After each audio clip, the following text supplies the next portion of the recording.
it's gonna get ugly up in here. It's that bubble talk. Hey, man, what's the goddamn deal, man? Big Fee out the goddamn D, you understand me? Rubbing my two fingers together, man. Rubbing my two fingers against my thumb, praying that the money gods bless my game. And shit, I'm going to get on with this motherfucking ramble. And it's literally, man, just I don't know, man, a rush job, I guess.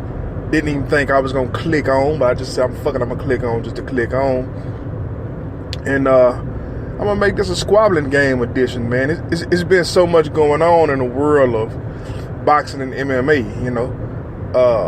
And I just been loving it all. I just been absorbing, you know what I'm saying, the atmosphere, if you will. You know what I'm saying? And the fight that had me hyped the most was Daniel Cormier versus Stipe Miocic. Matter of fact, I believe that was the last squabbling game I did. Probably damn near, probably 6-7 months ago. I think it was after Rigo versus Lomachenko. So anyway, but the fight delivered. It did, you know, pretty much what I thought it would. Well, I thought it would have been a lot more drawn out, you know what I'm saying? But I did think Daniel was going to run circles around Stipe.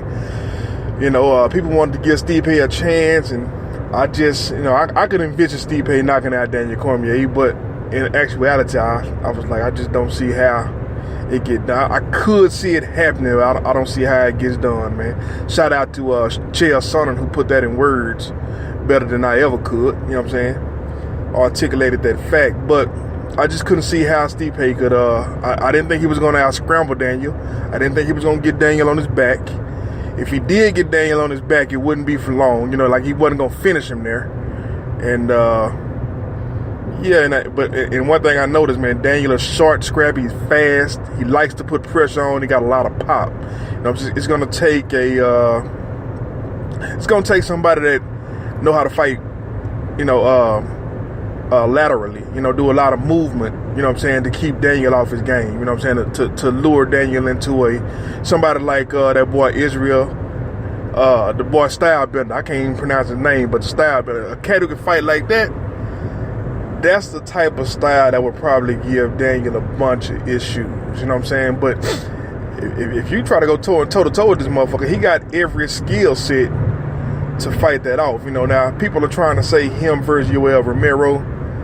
That's a dream fight for me. I would love to see that, man. You know what I'm saying? That's a fight. That guy there presents some shit that Daniel haven't had to face. You know what I'm saying? I mean, they pretty much equal when it comes to wrestling. Even though Daniel wrestling appears and statistically looks more effective, Yoel has it. You understand what I'm saying? So a lot of stuff that Daniel is doing, man, is strictly because he's a tier 2 higher than other wrestlers. His wrestling isn't like a brute strength wrestling until he has to use it. You know what I'm saying? But all his shit is like momentum, man. You know what I'm saying? It's all momentum based. So the fact that Yoel Romero is a judo, well, he's a wrestling guy. Matter of fact, let me take that back. Yeah, he's a wrestling guy too, with the same type of wrestling style. So those things that Daniel does is probably more beneficial for defense than Yoel Romero. These other guys, Yoel Romero has a higher caliber, but he doesn't have the actual background. You know what I mean? So as far as wrestling comes, you know, the folk style wrestling probably throws him off a little bit. You know what I mean? But anyway, neither here or there, man. We move on from Daniel Cormier. You know what I'm saying? Congratulations to him. You know, one of my favorite fighters in 2018. You know, definitely MVP of 2018. You know what I'm saying? Man, 39 years old, making it happen like that. You know, giving all those dad body cats some inspiration. You know what I'm saying? But another fight, man, that I was hugely inspired by. It was Mikey Garcia versus Robert Easter. You know what I'm saying? It's just because Mikey Garcia, you know, since he came back on the scene, he's been, I mean, you know, the dude, man, he's a star. You understand what I'm saying? He's a star in the making. And like I say, man, when he first came back, you know, when I first seen him, I didn't know who he was at 126. You know I was unaware of who he was, and I was a big fan of Ellie Segback, and I was a big fan of just looking at Robert videos. When I first got into Ellie, it was all because of Floyd, and ended up Ellie was doing a lot of stuff with Robert Garcia and Brandon Rio. So I ended up following those guys, just as a, osmosis or whatever you want to call it. And yeah, man, I ended up following those guys, and Mikey came on the scene. So I was surprised, man. I was interested in seeing what he was doing, because they spoke so highly of him, and he just disappeared. Just disappeared off the scene. So when he came back, he showed a lot, improved a lot. Honestly, to me, I'm kind of hard to impress earlier. I'm a victim of blacktop basketball. You know what I'm saying? On a blacktop, I used to hear a lot of older guys say, "You niggas can't hoop, man. Y'all just want to look good first and win second. Y'all win last, you just want to look good first." Some shit like that. So, I fall for certain styles, you know what I'm saying? So I really wasn't, really, I love Mikey's In 2 style. miles, take exit 26 for Fielder Road. But it's other styles that are a little more flashy. Like when I seen Mikey fight Sergey Lipinets. I'm asking y'all, because to me, I'm one of them. I'm the only one who felt like Lipinets outpointed Mikey Garcia in that fight. I felt like Lipinets won. But congratulations to Mikey for for his win. You know what I'm saying? That's a hell of a gift. They gave the fight to him. You know what I'm saying? And Robert Easter just didn't have enough in the bag. I was watching Robert go in there, man, and he was keeping it. That jab was beautiful and crisp. You know what I'm saying? But once Mikey got warmed up and got to cooking, you could tell that Robert didn't have enough in his arsenal. Boxing is a weird sport, man, because when you're looking at it, you know what I'm saying, from a novice, and there's people that actually box that are novices. You understand what I'm saying? So it's hard to have a keen technical eye, and every trainer sees something wrong, something different. But it's in half a mile, take exit 26 for Fielder Road. When I seen what's the boy name? Easter. It's the contrast of styles in both of them. The way Mikey was walking into Easter with his guard, you know what I'm saying?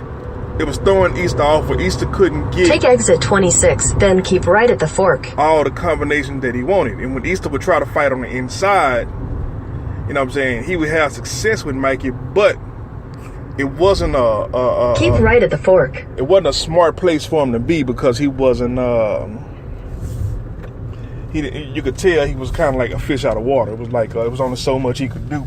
You know what I'm saying? He would go in there, man, and that's what I was thinking. I was thinking to myself, man, go in there and get Continue you like on North 3 Fielder or 4 Road for half a mile. Go in there and get you about 2 or 3 or 4. You know what I'm saying? Bob around a little bit, play around a little bit off inside there, but stay out of trouble, and then get out. You know what I'm saying? That's what I was thinking, but he wasn't doing it. You know what I'm saying?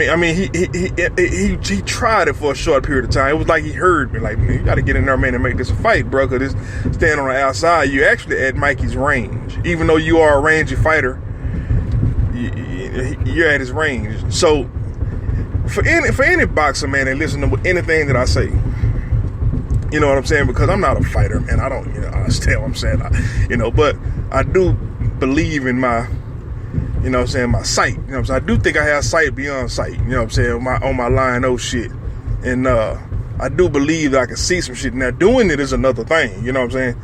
But to any fighter, man, I would tell any fighter to study Andre Ward. Take the next right onto West Randall Mill Road, then turn right. Andre Ward or Floyd Mayweather. Floyd Mayweather is a hard guy. Andre Ward is a hard guy too, because what I notice a lot of us do as human beings, we study people, we study what we like to see. You know what I'm saying? And it's the stuff that you normally don't see is where the secrets are. You know what I'm saying? And Andre Ward, what I like about him is he doesn't necessarily look amazing in any particular department. Where he's strong, you know what I'm saying, where he's where this place at, man? Let me see where his major strength is let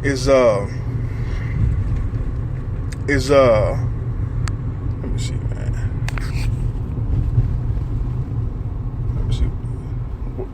Hold on right quick. Boom. Yeah, where Ward major strength is, man, he can take you to he can take you to any territory that he want to take you in, and it throws you off. You know what I'm saying? Because he normally fights you at his normal range. You know what I'm saying? His normal range, which is is mid range. He's pretty successful there, but he's not getting you out of there. You know what I'm saying? In a quarter mile, turn left onto Glenwick Lane. And you're beginning to adjust to what he's doing. Once you do that, all of a sudden, this guy starts fighting you on the inside, man. You know what I'm saying? And so the fighter that was Take the next left onto Glenwick Lane, then turn left onto Ravinia Drive. The fighter that was getting frustrated from mid range is now all of a sudden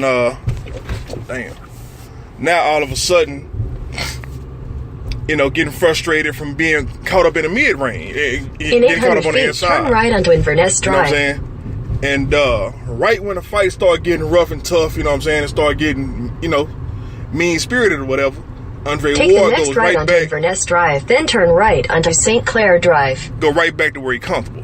So anyway, man, it's a beautiful fight, and I wish I could just go on about it with my GPS. Take the next right onto St. Clair Drive, then turn right onto Rosslyn Chapel Court. This bitch is slow. This bitch is lagging. So, I'm having a difficult time. So I'll tell you what, man. We'll continue this conversation another time. It always happens when you get to the point or you got some meat, you know what I'm saying, or the conversation you want to get off your chest, the GPS start fucking with you, throwing you off and shit. You know what I'm saying? But back to what I was saying, shout out to Mikey Garcia, man. Mikey got a style that I feel like it's good, but he kind of stuck in his style, you know what I'm saying? And now he's trying to go against Earl Spence, another guy with a style. Matter of fact, I was at that Earl Spence fight, man. I should have spoke on that shit when he came to Dallas. But he's another guy with a style that he hadn't been around. He hadn't been put in enough positions to sit here and analyze and talk about his style to full capacity or whatever.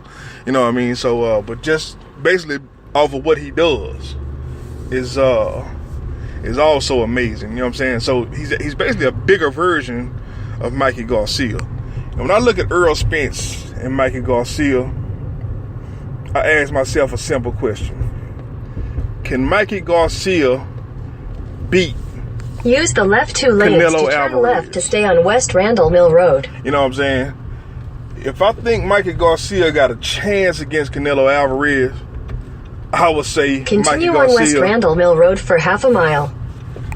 Mikey Garcia has a chance against Earl Spence, you know what I'm saying? But I think Earl Spence has more than a chance against Canelo Alvarez. And based off that stick, all of them are inside fighters. All of them are great. They're great at their range, you know what I'm saying? I consider it inside fighting, you know what I'm saying? It might not be, you know what I'm saying,